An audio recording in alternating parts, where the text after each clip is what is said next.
So, in Animal Jam, a lot of things have happened over the game's course, some being bad, while some others being good. Some very important things, while some others not so important. But with that given time, we all soon forget about certain things in Animal Jam, and it slips away from our memories. Some lands and areas are just so popular that sadly others end up being completely forgotten in the process. And it doesn't mean that they aren't good, they just unfortunately are less thought of or noticed. Today, I'm going to remind you all of a bunch of forgettable lands and areas from Animal Jam Mobile, so don't worry about if you forgot about them in the past. So, with that, let's get started. But hey, before we start, I just want to mention the white bow tie giveaway that I'm hosting. It's a separate video, and it will be linked down below in this video's description. So please do not forget to go and join that giveaway. Who knows, you might just win. And of course, it will end when I reach 9,000 subscribers. Anyways, I'm Leamonpuppy, subscribe if you haven't already, and let's get on to the video. The Wallpaper Store.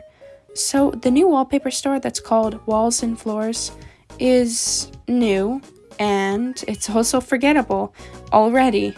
I mean, the fact that it's a new area, and everyone has either forgotten about it or didn't even know it existed, it's kinda sad. So, many people told me that they didn't even know about it until I mentioned it in my video. That shocked me.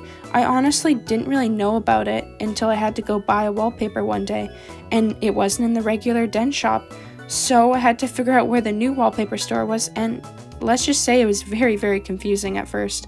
I think the place is a cool concept and idea, and it makes sense why it'd be forgettable in the game. It just seems sort of unnecessary to me, but I really love the design and music that they created for it. The Hidden Small Shop in Opendale. This was a new shop back when the portal to the Phantom Dimension was first ever released into the game, since with the Phantom Portal came shrinking potions, and the whole idea that they would add a tiny little shop that you could only go inside to if you shrunk down with the potion. It honestly was a pretty cool idea, and you were able to buy super tiny items from this store. I think it helped people also want to get more potions from the Phantom Dimension as well. And at first appearance, it was widely popular in the community. But unfortunately, as time went on, jammers started forgetting about this shop and how it even existed. I mean, it's so small that I can barely even notice it sometimes. I really love it though, and I hope it gets more recognition. Horse and tiger hideouts. As you know, on Animal Jam, there are hideouts for some of the animals on the game. Most of them were for the animals that were very new to the game when Animal Jam Mobile first came out to devices. So of course, that means wolves, bunnies, monkeys, foxes, tigers, and horses, to only name a few. For some reason, some of the hideouts are very, very popular, even to this day. I'm talking about you, Arctic Wolf Cave, I'm talking about you. And yet, tigers and horses hideouts are completely dead with rarely anyone inside of them. Of course, there are other animals hideouts that are also pretty dead, but I just thought I'd name these two out of them all. I have tried going into these places before, and no one ever comes. I actually forgot what the horse one even looked like, which is kinda shocking.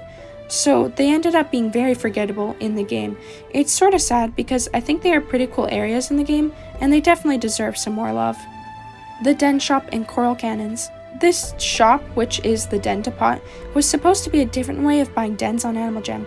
Instead of going to the Sapphire shop or buying them from your own home, you could just go into the Den shop in Coral Canyons instead. Unfortunately, it never really took off or got that popular with the other jammers. People still would rather just purchase the dens from Sapphire shop or from their dens, as it was way easier. I think that they could have maybe used the space for some other kind of shop instead, since what it's being used for currently isn't the greatest inconvenience. It's even up on the top of the rock hill, so you can't even see it when logging onto the game. Like, you have to walk up there to even just see the outside of the building. I mean, no wonder it's so forgettable. So, that's it for this forgettable lands and areas list. I had fun taking a look at forgotten places in the game. It's sort of exciting, but also sad too.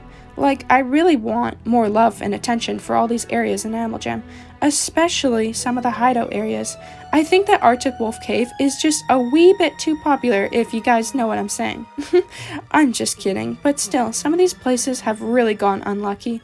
It's up to us to start going to these areas more often. I'm thinking we ought to start partying it up in the Tiger's Hideout. Like, so when all the jammers who randomly pop in there once in a while get there, they get to see a huge crowd of people just having a blast for no reason. I think that would be so funny. Anyways, I hope you guys enjoyed this video of mine. I'm Leamonpuppy, subscribe if you haven't already, and I'll see you all next time.